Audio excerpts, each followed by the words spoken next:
واحدة أو ما ملكت أيمانكم ذلك أدنى ألا تعولوا صدق الله مولانا العلي العظيم وبلغنا نبيه ورسوله الكريم. محترم احباب، اس آیت مبارکہ کا کسی حد تک مفہوم بھی ایک درس میں ذکر کر چکا ہوں، اور اس کے حوالہ سے ایک مسئلہ پر کچھ تفصیلی بات بھی کر چکا ہوں ایک درس میں، یعنی لونڈیوں سے جنسی تعلق کے حوالہ سے. آج کے درس میں اسی آیت مبارکہ کے حوالہ سے ایک اور مسئلہ پر گفتگو کرنا ہے، اور وہ مسئلہ یہ ہے کہ آیت مبارکہ میں اہل ایمان کو 4 تک نکاح کرنے کی اجازت دی گئی ہے کہ ایک وقت میں زیادہ سے زیادہ 4 بیویاں رکھ سکتے ہیں. ایک وقت میں 4 سے زیادہ بیویاں رکھنے کی اجازت نہیں ہے. لیکن دوسری طرف نبی اکرم صلی اللہ علیہ وآلہ وسلم آپ کی ایک وقت میں بھی 9 بیویاں رہی ہیں. کل 11 ازواج مطہرات سے نبی اکرم صلی اللہ علیہ وآلہ وسلم نے نکاح فرمایا ہے، اور 9 تک کی تعداد تو ایک وقت میں بھی رہی ہے. تو اس کے اوپر اعتراض کیا جاتا ہے، غیر مسلم اس کے اوپر بکواسات کرتے ہیں کہ معاذ اللہ ثم معاذ اللہ، یہ نبی اکرم صلی اللہ علیہ وآلہ وسلم کی جنسی تسکین کی خواہش تھی کہ جو زیادہ شادیوں پر آپ کو مجبور کر رہی تھی. حالانکہ یہ 100% اور سراسر نبی اکرم صلی اللہ علیہ وسلم پر ایک انتہائی غلط الزام ہے. سب سے پہلے یہ بکواس کرنے والا ایک عیسائی مستشرق تھا 8ویں صدی عیسوی کی ابتدا میں، سن 700 عیسوی یا 749 عیسوی میں. جان آف دمشق اس کو کہا جاتا ہے. تو یہ بکواس سب سے پہلے اس نے کی تھی. اس کے بعد کئی سارے یورپی بھی اور کئی سارے بھارتی بھی یہ بکواس کرتے آ رہے ہیں. یورپیوں میں جان آف دمشق کے علاوہ ولیم میور ہے، ایڈورڈ گبن ہے، آر اے نکلسن ہے، فلپ شاف ہے، ایرک بیتھمن ہے، گساو وائل ہے، ول ڈیورنٹ ہے، جیمز کرٹسک ہے، ہلدی بلٹ ہے، آندرے ڈینڈلو ہے، فرانسس بیکن ہے، راہب یولوجینس ہے، جان لڈگیٹ ہے، پروفیسر مارگولیت ہے، منٹگمری واٹ ہے. یہ کافی سارے یورپی ہیں جنہوں نے اس طرح کی بکواسات کی. اسی طرح بڑے سارے بھارتی، سوامی دیانند سرسوتی، لالا منشی رام، مہاشا راجپال، چرن داس، لالا پالامل، لالا ہنس راج، لالا لاجپت رائے، پنڈت لیکھ رام پشاوری، لالا وزیر چند، رام چندر گوالکر، پنڈت سیتا رام، پنڈت شیام لال کھیم چند، منشی کنہیا لال، تو یہ بہت سارے بکواسی بھارتی بھی ہیں کہ جنہوں نے یہ بکواس کی۔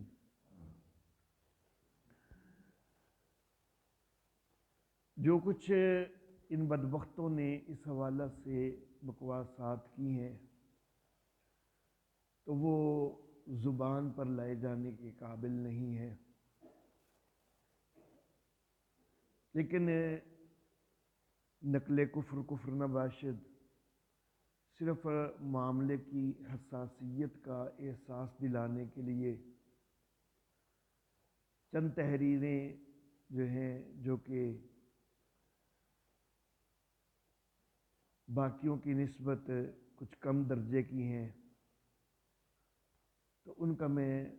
معمولی سا ذکر کر دیتا ہوں کہ مثلاً ول ڈیورنٹ کہتا ہے کہ عورتیں اور اقتدار ہی بس آپ کی مصروفیات تھیں۔ منٹگومری واٹ کہتا ہے کہ ایک خاوند اور متعدد بیویوں پر مشتمل گھرانہ جو مدتوں عیسائیوں کی نظروں میں اسلامی معاشرے کی خصوصی شناخت رہا، وہ محمد صلی اللہ علیہ وسلم کے ذہن کی اختراع تھی۔ ممکن ہے ان سے پہلے اس کی چند مثالیں موجود ہوں، لیکن یہ رسم عام نہ تھی، اور خصوصاً اہل مدینہ کے لیے یہ بات بالکل نئی تھی۔ لیکن میں ابھی انشاءاللہ دلائل کے ساتھ واضح کروں گا کہ یہ رسم نبی اکرم صلی اللہ علیہ وسلم کے سے بہت پہلے بھی بہت عام تھی،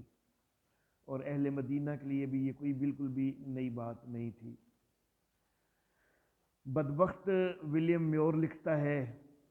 کہ اب محمد صلی اللہ علیہ وآلہ وسلم، یہ صلی اللہ علیہ وآلہ وسلم کا اضافہ جو ہے یہ میں خود اپنی طرف سے کر رہا ہوں ان کی تحریروں میں، کہ عمر 60 سال کے قریب تھی، لیکن جن سے مخالف کی طرف میلان کی کمزوری میں عمر بڑھنے کے ساتھ ساتھ اضافہ ہو رہا تھا، معاذ اللہ ثم معاذ اللہ۔ آپ کے بڑھتے ہوئے حرم کی کشش آپ کو اپنی وسیع حدود سے تجاوز سے روکنے کے لیے کافی نہ تھی۔ تو یہ دو تین تحریریں جو ہیں وہ میں نے صرف معاملے کی حساسیت کو سامنے کرنے کے لیے پیش کر دی ہیں۔ اور انسائکلوپیڈیا بریٹانیکا وہ بھی اعتراف کرتا ہے کہ اس حوالہ سے نبی اکرم صلی اللہ علیہ وسلم کو معاذ اللہ ثم معاذ اللہ بہت بدنام کیا گیا۔ 1984 کا انسائکلوپیڈیا بریٹانیکا تو اس کے مقالہ کے اندر لکھا ہے کہ بہت کم بڑے لوگ اتنے زیادہ بدنام کیے گئے ہیں جتنا محمد صلی اللہ علیہ وسلم کو بدنام کیا گیا۔ قرون وسطیٰ کے یورپ کے مسیحی علماء نے ان کو فریبی اور عیاش اور خونی انسان کے روپ میں پیش کیا، معاذ اللہ ثم معاذ اللہ۔ غازی علم الدین نے راجپال ملعون کو قتل کیا تھا، اور اس ملعون نے بھی رنگیلا رسول نام کی گستاخانہ کتاب وہ اسی عنوان کے ساتھ لکھی تھی۔ اور اسی طرح جو سلمان رشدی نے دی سٹینک ورسز لکھی تھی، شیطانی آیات، تو اس کے اندر اس موضوع کو اس نے چھیڑا تھا۔ یہ انتہائی غلاظت نبی اکرم صلی اللہ علیہ وسلم کے پاک دامن کے اوپر اچھالی جاتی ہے۔ میں یہ عرض کرنا چاہوں گا کہ رحمت کائنات صلی اللہ علیہ وآلہ وسلم نے 25 سال کی عمر تک کوئی نکاح نہیں کیا۔ پہلا نکاح 25 سال کی عمر میں ہوا، اور جو 25 سال کی عمر میں نکاح ہوا ہے وہ اپنے سے 15 سال بڑی خاتون سے ہوا ہے، جو کہ اس سے پہلے بھی بیوہ ہو چکی ہوئی ہے۔ وہ باقرہ خاتون نہیں ہے، وہ ایک بیوہ خاتون ہے۔ تو معاذ اللہ ثم معاذ اللہ، جن کو جو ہے وہ جنسی خواہش جو ہے وہ تنگ کر رہی ہو، تو وہ کیا 25 سال تک بغیر نکاح کے اور پھر اس کے بعد بھی ایک بوڑھی خاتون سے نکاح کریں گے؟ پھر اگلے 25 سال صرف اسی ایک خاتون کے ساتھ رہے ہیں میرے آقا صلی اللہ علیہ وآلہ وسلم۔ 50 سال کی عمر تک، جب تک حضرت سیدہ خدیجہ رضی اللہ تعالی عنہا زندہ رہی ہے، نبی اکرم صلی اللہ علیہ وآلہ وسلم نے کوئی دوسرا نکاح نہیں کیا۔ اگر خواہش والی حال معاذ اللہ ہوتی وہ تو جوانی رہتی ہے۔ 50 سال تک تو آپ نے کوئی اور نکاح کیا نہیں، صرف ایک خاتون، اور وہ بھی اپنے 15 سال بڑی خاتون، اور وہ بھی ہو چکی پہلے بھی، تو اس سے نکاح کیا ہے اور اسی کے ساتھ نبھاتے رہے۔ پھر نبی اکرم صلی اللہ علیہ وسلم کی نکاح کے بغیر کی جو پہلی 25 سالہ زندگی ہے، اور نبی اکرم صلی اللہ علیہ وآلہ وسلم کے نکاح کے بعد کی جو باقی ساری زندگی ہے، تو پوری زندگی کے اندر کوئی کسی قسم کا کوئی ایک دبا بھی میرے آقا صلی اللہ علیہ وسلم کے پاک دامن میں آپ کے کردار کے حوالہ سے کوئی موجود نہیں ہے۔ یہ زیادہ نکاحوں کے اوپر ایک اعتراض ہے، نکاح ایک جائز چیز ہوتی ہے، تو اعتراض کیا گیا ہے تو بس اس کے اوپر کیا گیا ہے، باقی کوئی معاذ اللہ ثم معاذ اللہ کوئی دھبا وہ لگانے کی جرت کوئی نہیں کر سکتا، اور نہ ہی کبھی کر سکا ہے، نہ کبھی کر سکے گا۔ پھر حضرت سیدہ خدیجہ رضی اللہ تعالی عنہا، ان کی جس وقت وفات ہو جاتی ہے، تو ان کی وفات کے بعد جو دوسرا نکاح کیا ہے تو وہ بھی ایک ایسی خاتون سے کہ جو پہلے شوہر دیدہ ہے، بیوہ ہو چکی ہے اور بڑی عمر کی ہے، حضرت سودا رضی اللہ تعالی عنہا۔ پھر کل جو 11 نکاح کیے ہیں، ان 11 میں سے صرف ایک نکاح ایسا ہے کہ جو نبی اکرم صلی اللہ علیہ وآلہ وسلم نے ایک کنواری، ایک باقرہ لڑکی سے کیا ہے، حضرت سیدہ عائشہ صدیقہ رضی اللہ تعالی عنہا۔ اس کے علاوہ جو 10 نکاح ہیں تو وہ ایسی خواتین سے ہیں کہ جو پہلے شوہر دیدہ ہیں، طلاق یافتہ یا بیوہ ہیں، ان سے نکاح کیے ہیں۔ میرے محترم احباب، اگر معاملہ جنسی خواہش کا ہو تو پھر تو کنواری لڑکیوں کے ساتھ نبی اکرم صلی اللہ علیہ وسلم زیادہ نکاح کرتے، اور نبی اکرم صلی اللہ علیہ وآلہ وسلم کے لیے یہ کوئی مشکل بھی نہیں تھا۔ پوری کائنات کی حسین ترین شخصیت ہے، مردانہ وجاہت انتہا درجے کی ہے، کسی بھی خوبصورت سے خوبصورت لڑکی سے نکاح کرنے کی خواہش کا اظہار کرتے تو نہ اس لڑکی سے انکار ہو پاتا، نہ اس کے خاندان سے کوئی انکار ہو پاتا۔ نبوت سے پہلے کی جو زندگی ہے اس کے اندر جو آپ کے دشمنان بعد میں بنے ہیں وہ بھی آپ کو پہلے کی زندگی میں صادق و امین ہی کہتے نظر آتے ہیں، اور آپ کی ساری زندگی آپ کا احترام کرتے نظر آتے ہیں اور آپ کی تعریفیں کرتے نظر آتے ہیں۔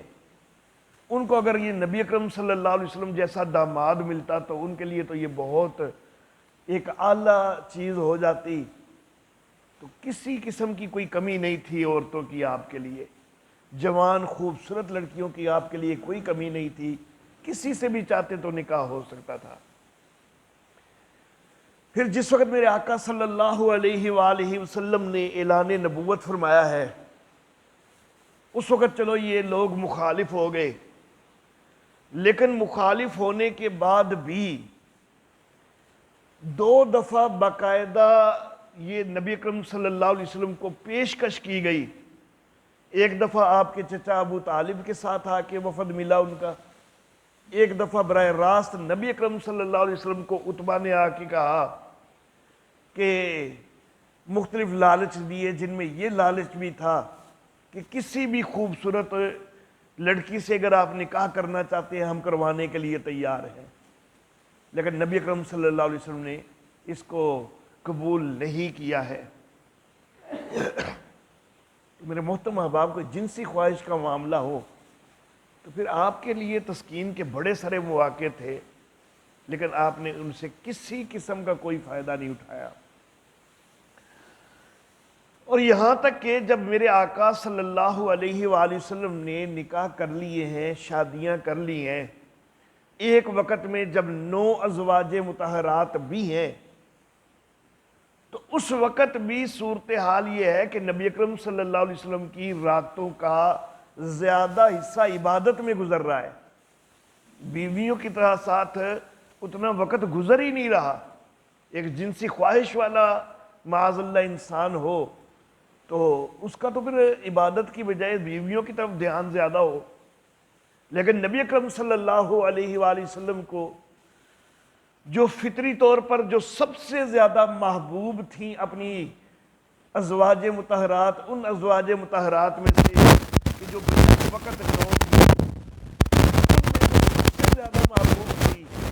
وہ حضرت سیدہ عائشہ صدیقہ رضی اللہ تعالی عنہا تھیں۔ لیکن حضرت سیدہ عائشہ صدیقہ کی بھی جس رات باری ہوتی ہے، تب بھی حضرت نبی اکرم صلی اللہ علیہ وسلم اتنی عبادت کر رہے ہیں، اتنی عبادت کر رہے ہیں کہ پاؤں میں ورم تک آ رہے ہیں۔ یہ سوال کسی اور بیوی نے نہیں کیا تھا، حضرت عائشہ نے کیا تھا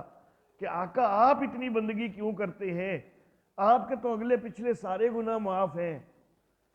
تو ساری ساری رات آپ بندگی میں گزار دیتے ہیں۔ تو معاذ اللہ ثم معاذ اللہ کوئی جنسی خواہش والا مسئلہ ہوتا تو اس کے لیے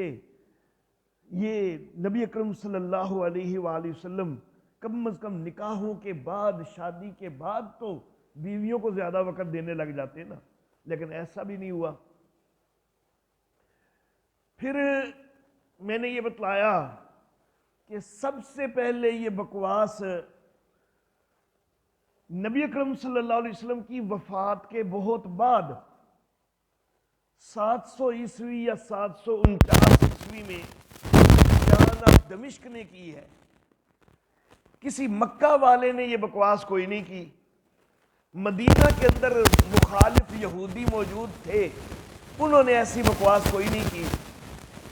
حالانکہ مکہ والے شدید مخالف رہے ہیں اور مدینہ ہجرت ہونے کے بعد بھی مخالفت کرتے رہے ہیں، جنگیں کرتے رہے ہیں۔ اگر معاذ اللہ ثم معاذ اللہ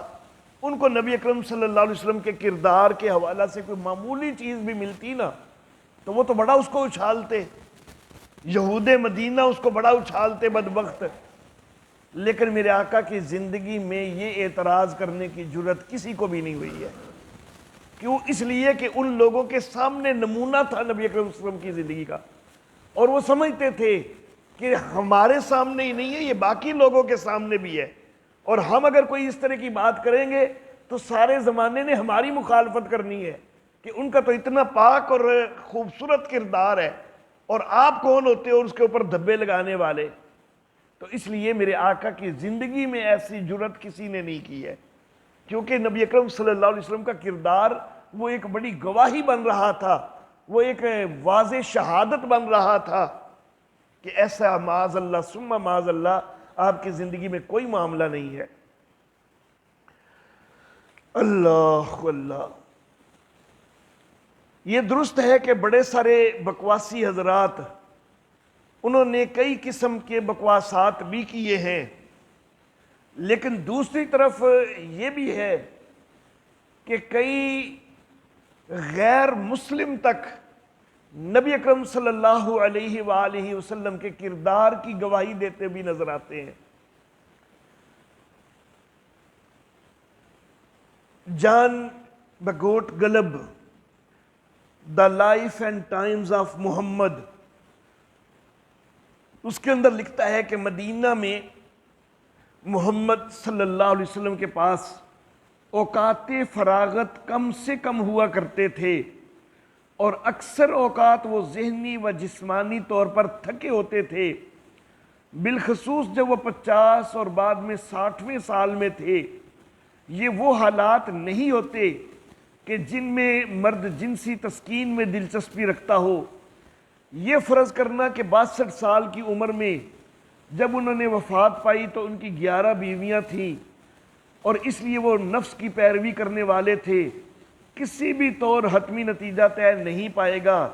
جیسا کہ بہت لوگ فرض کرتے ہیں۔ ایسا بالخصوص اس امر کو مد نظر رکھتے ہوئے کہ 50 سال کی عمر تک آپ کے پاس ایک ہی بیوی تھی۔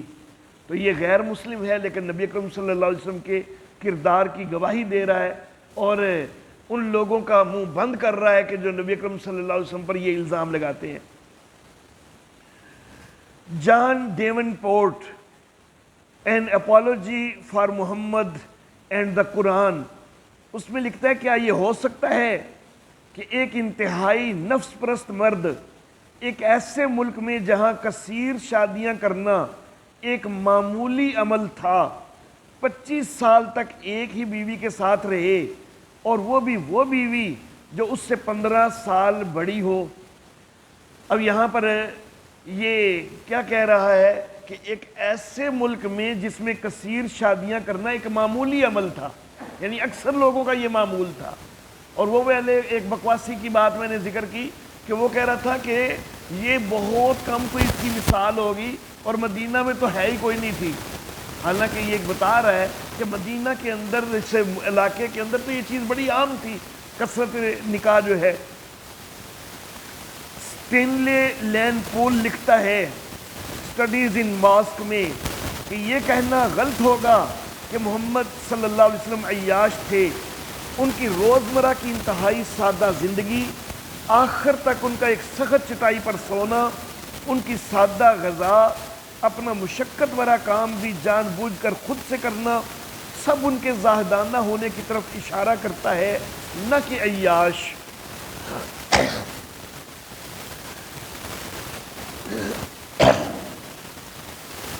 تھامس کارلائل وہ لکھتا ہے on heroes, hero worship and the heroic in history, اس کے اندر کہ محمد صلی اللہ علیہ وسلم بذات خود ان کے متعلق جو بھی کہا جائے ایک نفس پرست آدمی نہیں تھے۔ ہم ان کو ایک عیاش آدمی سمجھ کر وسیع غلطی کریں گے، خواہ کسی بھی طرح۔ ڈی ایس مارگولیوس وہ لکھتا ہے encyclopedia of religion and ethic article Muhammad کے اندر کہ در حقیقت رسول اقدس صلی اللہ علیہ وسلم کی شادیوں کی وجہ شہوت پرستی نہ تھی، اور اس بات کو ان بیشتر شادیوں میں دیکھا جا سکتا ہے کہ سیاسی تحفظات غالب تھے۔ تو یہ کئی جو دشمنان دین ہیں، اسلام کے دشمن ہونے کے باوجود بہرحال نبی اکرم صلی اللہ علیہ وسلم کے کردار کی گواہیاں دے رہے ہیں۔ نبی اکرم صلی اللہ علیہ وسلم نے جو زیادہ نکاح کیے ہیں، جیسا کہ مارگولیوس نے لکھا ہے، ان کے اندر بڑی حکمتیں تھیں، وہ کئی وجوہات تھیں جن کی وجہ سے زیادہ نکاح کیے گئے۔ نبی اکرم صلی اللہ علیہ وسلم کی پہلی زوجہ مطہرہ حضرت سیدہ خدیجہ رضی اللہ تعالی عنہا ہے، اور حضرت خدیجہ رضی اللہ تعالی عنہا تو چونکہ پہلی ہیں، اور ایک نکاح تو ہر بندہ ہی تقریباً جو ہے وہ کرتا ہی ہے، جو بھی جو ہے کر سکے وہ ضرور کرتا ہے، تو اس کے اوپر تو کوئی اعتراض کر ہی نہیں نہ سکتا کہ یہ پہلا نکاح کیوں کیا تھا۔ اور ویسے بھی پہلا نکاح جس وقت ہوا ہے نا، تو میرے آقا صلی اللہ علیہ وسلم اس وقت محمد الرسول اللہ نہیں تھے، محمد بن عبداللہ تھے، اور محمد بن عبداللہ کے اوپر تو کسی کا اعتراض تھا ہی کوئی نہیں، اعتراض تو بنتا ہے محمد الرسول اللہ صلی اللہ علیہ وسلم پر۔ تو بہرحال پہلا نکاح سیدہ خدیجہ رضی اللہ تعالی عنہا پر کے ساتھ تو وہ تو محل اعتراض ہے ہی کوئی نہیں، لیکن بہرحال اس میں بھی نبی اکرم صلی اللہ علیہ وسلم کی نبوت کے بعد کئی حکمتیں سامنے آئیں کہ نبی اکرم صلی اللہ علیہ وسلم کو بڑے پریشان کن حالات کا سامنا کرنا پڑا۔ تو گھر کے اندر ایک جہاں دیدہ خاتون اگر تسلی دینے کے لیے موجود ہے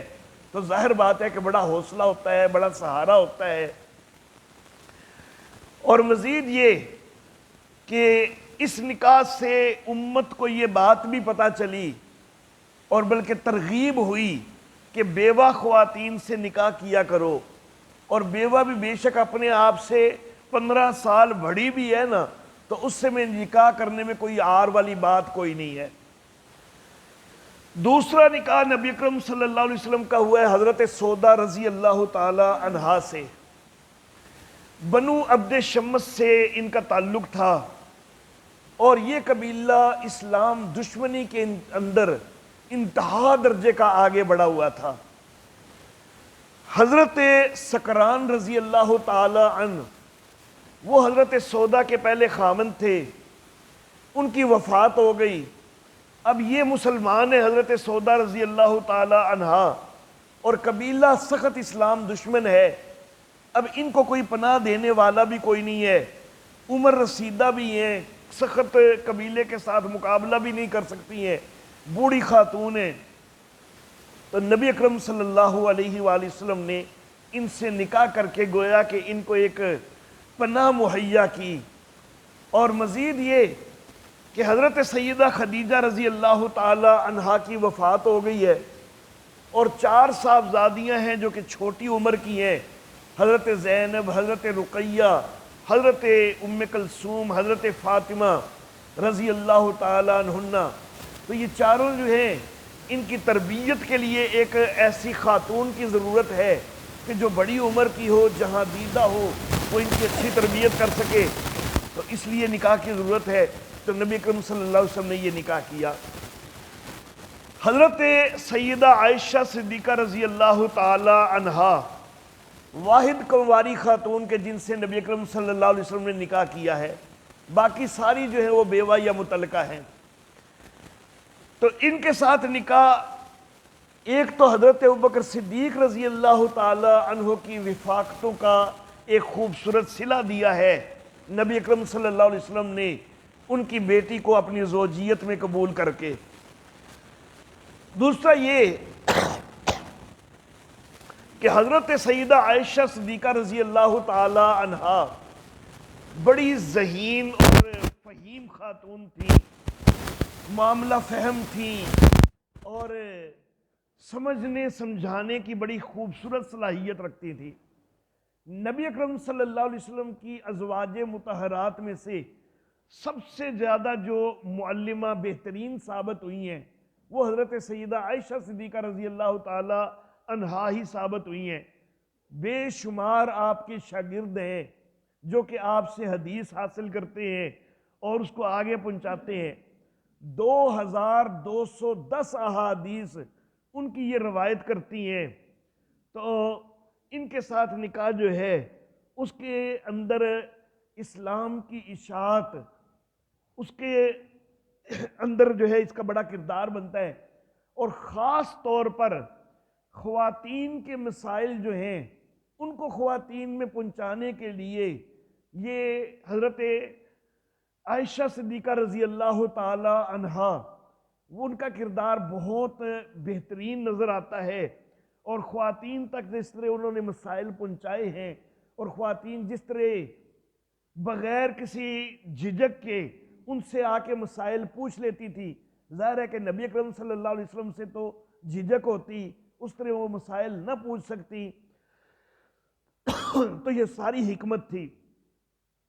مزید یہ کہ حضرت ابوبکر صدیق رضی اللہ تعالی عنہ بڑے قریبی دوست تھے نبی اکرم صلی اللہ علیہ وآلہ وسلم کے، اتنے قریبی دوست کہ جیسے منہ بولے بھائی ہوں، اور عربوں کے اندر منہ بولے بھائی کی بیٹی کو حقیقی بھتیجی کا درجہ دیا جانے لگ گیا تھا، اور پھر اس سے نکاح جو ہے وہ معیوب یا بلکہ منع سمجھا جانے لگ گیا تھا۔ نبی اکرم صلی اللہ علیہ وآلہ وسلم نے جب حضرت خولہ رضی اللہ تعالی عنہا سے بات کی تھی، حضرت عائشہ صدیقہ رضی اللہ تعالی عنہا سے نکاح کرنے کے حوالہ سے، تو حضرت خولہ نے یہ سوال کیا تھا کہ وہ تو آپ کے بھائی کی بیٹی ہے، حالانکہ حضرت ابوبکر صدیق کوئی سگے بھائی تو نہیں ہے نا، تو وہ تو آپ کے بھائی کی بیٹی ہے۔ تو اس سے پتہ چلتا ہے کہ عرب معاشرے کے اندر اس کو بڑا معیوب سمجھا جا رہا تھا، جبکہ یہ شرعی طور پر معیوب ہے کوئی نہیں۔ تو اس چیز کا بھی خاتمہ کرنا مقصود تھا۔ اور صرف حضرت خولہ رضی اللہ تعالیٰ عنہ نہیں روایات میں یہ بھی ملتا ہے کہ جب حضرت ابوبکر صدیق رضی اللہ تعالیٰ عنہ سے نبی اکرم صلی اللہ علیہ وسلم نے بات کی ہے نا، تو انہوں نے بھی پوچھا کہ کیا یہ جائز ہے، میں تو آپ کا بھائی ہوں. تو نبی اکرم صلی اللہ علیہ وسلم نے مسئلہ واضح کیا کہ آپ منہ بولے بھائی ہیں تو منہ بولے بھائی کی بیٹی حقیقی بھتیجی کوئی نہیں بن جاتی. حضرت سیدہ حفصہ رضی اللہ تعالی عنہا، ان سے جو نکاح ہے تو اس کے اندر بھی ایک حکمت تو یہ کہ حضرت عمر فاروق رضی اللہ تعالیٰ عنہ کی رفاقتوں کا یہ ایک خوبصورت صلہ دیا ہے نبی اکرم صلی اللہ علیہ وآلہ وسلم نے. اور دوسرا یہ کہ حضرت حفصہ رضی اللہ تعالیٰ عنہ کے خامند شہید ہو گئے تھے، تو شہید کی بیوہ اس کے زخموں پر مرہم رکھنا بھی مقصود تھا، اور لوگوں کو یہ ترغیب دلانا بھی مقصود تھا کہ شہیدوں کی بیواؤں سے نکاح کیا کرو. حضرت زینب بنت خزیمہ رضی اللہ تعالی عنہا، پہلا نکاح طفیل بن حارث سے ہوا، دوسرا حضرت عبیدہ بن حارث سے جو کہ غزوہ بدر میں شہید ہوئے، تیسرا حضرت عبداللہ بن جہش سے جو غزوہ احد میں شہید ہو گئے. تو یہ 3 جگہ سے بیوہ ہو چکی ہیں اور 2 جگہ سے یہ شہیدوں کی بیوہ ہیں.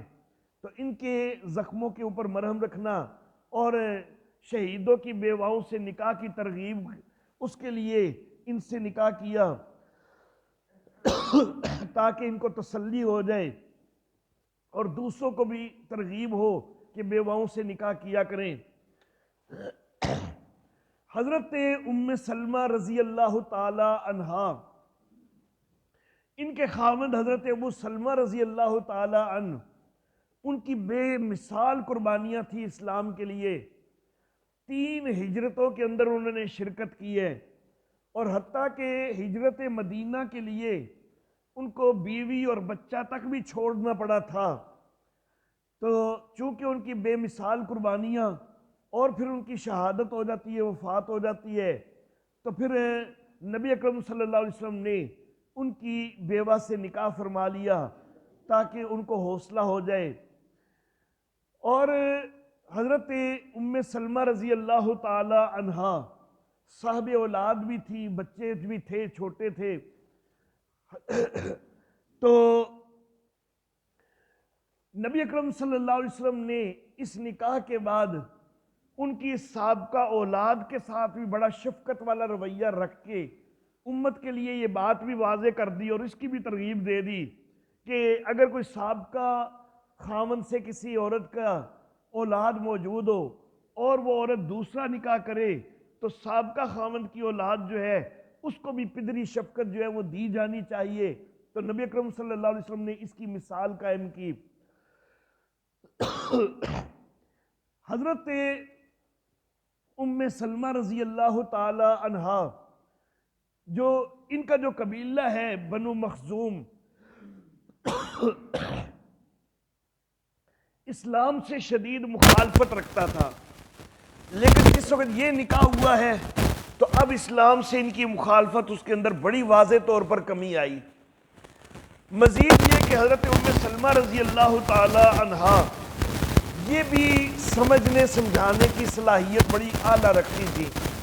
حضرت سیدہ عائشہ صدیقہ رضی اللہ تعالی عنہا کے بعد جو دوسری بہترین معلمہ ثابت ہوئی ہیں نبی اکرم صلی اللہ علیہ وسلم کی ازواج مطہرات میں سے، تو وہ حضرت ام سلمہ رضی اللہ تعالی عنہا ہی ہوئی ہیں. اور نبی اکرم صلی اللہ علیہ وسلم کی زندگی میں ان کے بہترین مشورے بھی وہ نبی اکرم صلی اللہ علیہ وآلہ وسلم کو کئی معاملات کے اندر وہ معاونت کرتے رہے. حضرت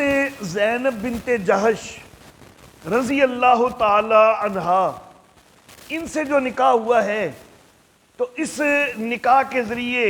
عربوں کا وہ باطل خیال جو ہے اس کو ختم کیا گیا کہ منہ بولا بیٹا جو ہے اس کی بیوہ یا متعلقہ سے نکاح نہیں ہو سکتا. حضرت زید بن حارثہ سے ان کو طلاق ہوئی اور نبی اکرم صلی اللہ علیہ وسلم نے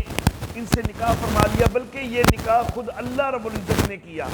نبی اکرم صلی اللہ علیہ وسلم نے دنیا کے اندر کوئی نکاح کی تقریب منعقد نہیں کی ہے اور کسی نے نکاح نہیں پڑھایا، یہ خود آسمانوں پہ اللہ رب العزت نے نکاح کیا،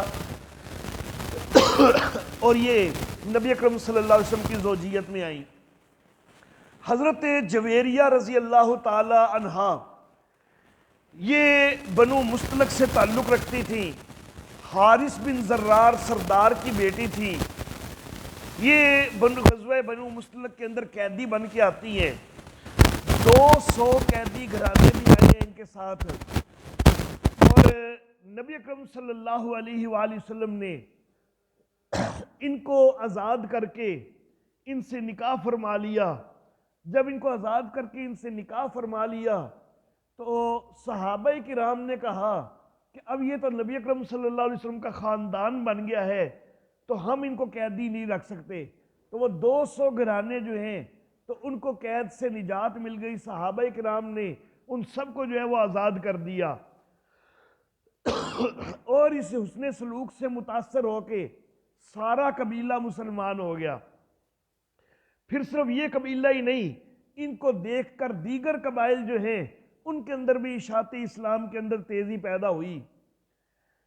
حضرت ام حبیبہ رضی اللہ تعالی عنہا حضرت ابو سفیان رضی اللہ تعالیٰ عنہ کی صاحبزادی ہیں، اور حضرت ابو سفیان رضی اللہ تعالی عنہ جب تک ان کا نکاح نہیں ہوا تب تک دشمنوں کی طرف سے سپہ سالار کے طور پر آتے رہے ہیں،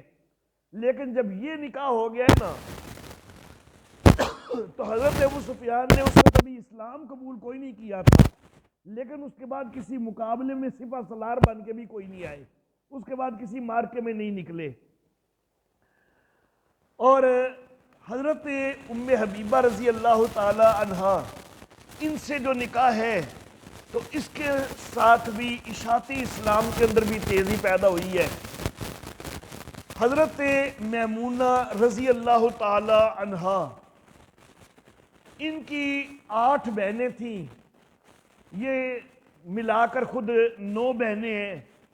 اور ان سب کے نکاح جو ہیں بڑے بڑے خاندانوں میں ہوئے تھے، تو نبی اکرم صلی اللہ علیہ وسلم کا ان سے نکاح ہونا تو اس سے کئی سارے خاندانوں کے ساتھ ایک قربت بن گئی، اور ان خاندانوں کے اندر اشاعت اسلام کا جو ہے وہ ایک ذریعہ بنا، اور ان خاندانوں کی جو ہے وہ جو ان میں سے دشمن اسلام خاندان تھے ان کی دشمنی کے اندر بھی کمی آئی، حتیٰ کہ بڑی بڑی شخصیات حضرت خالد بن ولید رضی اللہ تعالیٰ عنہ، حضرت عمر بن عاص رضی اللہ تعالیٰ عنہ، ان کے قبول اسلام کے اندر اس رشتے کا جو ہے وہ بڑا دخل محسوس ہوتا ہے۔ حضرت صفیہ رضی اللہ تعالی عنہا یہودی سردار حیی بن اخطب کی بیٹی تھی، اور حضرت سیدنا ہارون علی نبینا علیہ الصلاۃ والتسلیمات ان کی نسل میں سے تھی، تو ان کے یہ قیدی بن کر آئی ہیں، تو ان کے خاندانی وقار کا یہ تقاضا تھا کہ نبی اکرم صلی اللہ علیہ وآلہ وسلم نے ان سے خود نکاح فرما لیا، اور یہود کے اندر اشاعت اسلام میں اور خاص طور پر بنو نذیر کے اندر اشاعت اسلام میں اس نکاح کا ایک کردار نظر آتا ہے۔ تو یہ نبی اکرم صلی اللہ علیہ وسلم کی جو 11 ازواج مطہرات ہیں، سب سے نکاح کے اندر بڑی ساری حکمتیں تھیں۔ 2 اور باتیں مختصر سی جو ہے وہ میں مزید کرنا چاہوں گا، اگرچہ درس کا وقت تو ذرا زیادہ ہو رہا ہے لیکن اہم باتیں ہیں۔ اسلام سے قبل کیا تعدد ازواج نہیں تھی؟ حضرت ابراہیم علیہ السلام کی 3 بیویاں، حضرت سارہ، حضرت ہاجرہ، حضرت کنتورہ، اور حضرت سلیمان علیہ السلام کی تو بائبل کے مطابق 700 بیویاں اور 300 لونڈیاں۔ حضرت سیدنا داؤد علیہ السلام کی کم از کم 7 بیویاں بائبل کے ساتھ بائبل میں ثابت ہیں، البتہ ایک افسانہ جو بتسبا کے متعلق ہے تو وہ 100% من گھڑت اور غلط ہے۔ حضرت سلیمان علیہ السلام کے بیٹے رجام کی 18 بیویاں ہیں۔ حضرت یعقوب علیہ السلام کی 4 بیویاں، سری کرشن ہندو جس کو اوتار قرار دیا جاتا ہے اس کی سینکڑوں بیویاں، ہندو حکمران شاہ ہریش چندرا اس کی 100 بیویاں، راجہ دسرت اس کی 3 بیویاں، قدیم فرانس کے اندر حکمرانوں کی کئی بیویاں، قدیم مصر، ایران، آشوری تہذیب میں، بابلی تہذیب میں، ہندی تہذیب میں، روسی تہذیب میں، جرمن تہذیب میں، ہر ایک میں کثرت ازدواج جو ہے وہ نظر آتی ہے۔ عیسائیوں کے اندر صدیوں تک کثرت ازدواج رہی، لیکن پھر اس کو انجیل کے اندر تحریف کر کے تو ایک دفعہ ختم کیا گیا، لیکن اس کے بعد آج تک بھی کثرت ازدواج عیسائیوں میں بھی موجود ہے۔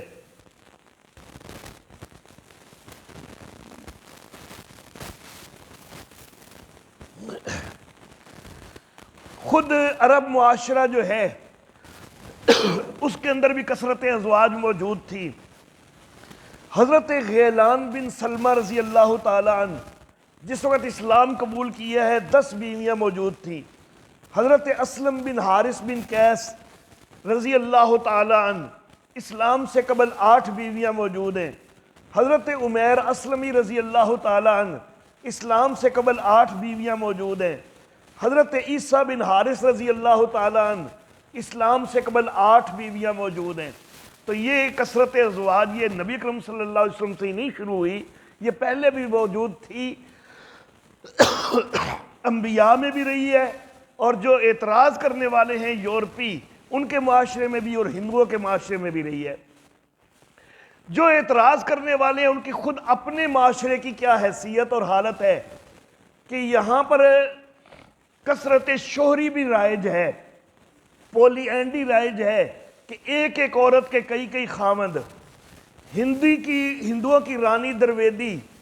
5 پانڈو بھائیوں کی اکیلی جو ہے وہ بیوی نظر آتی ہے ایک ہی وقت میں، یہ نہیں کہ باری باری نکاح ہوئے ہوں۔ ہنری تھیوفیلس فرینک لکھتا ہے کہ قدیم برطانیہ کے اندر کثرت شوہری رائج تھی، قدیم فرانس کے اندر بھی کثرت شوہری جو ہے اس کا ثبوت ملتا ہے کہ ایک وقت میں ایک ہی عورت کے کئی خامند ہیں۔ اور برطانیہ اور فرانس کے اندر زیادہ بھائیوں کی ایک بیوی ہونا یہ بھی رائج تھا، اور باپ بیٹے کی ایک بیوی ہونا یہ بھی رائج تھا۔ پھر مزید یہ گروپ میرج، اجتماعی زوجیت کہ پورے گھر کے افراد کا ایک دوسرے سے جنسی تعلق ہونا، یورپ کے اندر یہ بھی عام ہو رہا ہے۔ اوپن میرج، کھلی زوجیت کہ میاں بیوی جس سے بھی چاہیں اور بھی تعلقات بناتے رہیں، یہ بھی یورپ کے اندر عام ہے۔ ہم جنس پرستی، سیم سیکس میرج، تو یہ تو بہت زیادہ جو ہے اس وقت اس کا طوفان اٹھا ہوا ہے ہندوستان کے معاشرے میں بھی اور یورپ میں بھی۔ داشتہ رکھنا تو اس کا بھی بہت زیادہ جو ہے وہ ہر معاشرے کے اندر رواج رہا ہے۔ 1992 کے ایک سروے کے مطابق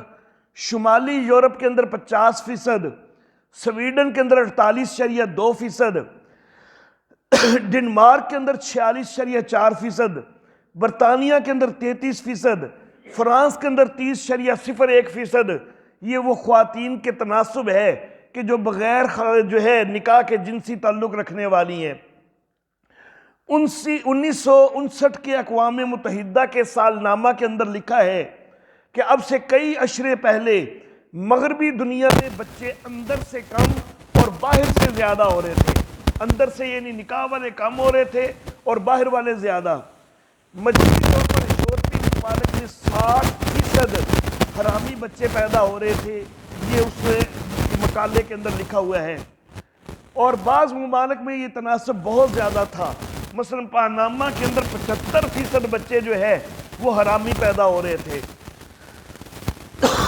زناکاری جو ہے وہ بھی یورپی معاشرے کے اندر وہ انتہا درجے کی پھیلی ہوئی ہے، اور حتیٰ کہ اس میں بہن بھائی، ماں بیٹے، باپ بیٹی وغیرہ کا بھی لحاظ نہیں رکھا جاتا۔ تو یہ خود ان کا اپنا معاشرہ انتہائی بری حالت میں ہے۔ نبی اکرم صلی اللہ علیہ وآلہ وسلم کی جو ازواج مطہرات ہیں ان کا نبی اکرم صلی اللہ علیہ وسلم کے بعد نکاح منع ہونا، تو اس کا حکم جو ہے اس کے اوپر بھی بعض لوگ اعتراض کرتے ہیں کہ جی یہ نبی صلی اللہ علیہ وسلم کی بیویوں پر ظلم ہے کہ ان کے بعد میں نکاح منع ہے، تو لیکن یہ کوئی ظلم نہیں۔ نبی اکرم صلی اللہ علیہ وسلم کی بیویوں کی طرف سے ایسی کوئی آواز نہیں آئی، وہ بڑی مطمئن رہی ہیں اپنی بات میں ساری زندگی، اور ان کو ایک بڑا مقدس ازواجہم امہاتہم، وہ ایک ماؤں والا رتبہ ملا ہوا تھا، تو وہ خود تو بڑی خوش رہی ہیں، تو پھر ان کی وجہ سے یہ اعتراض کرنا تو یہ تو انتہائی گھنونی چیز ہے۔ وہ خود جو ہے وہ اس کے اوپر بالکل خوش ہے، تو کسی اور بدبخت کو بھی اعتراض جو ہے وہ زیب نہیں دیتا۔ وآخر دعوانا ان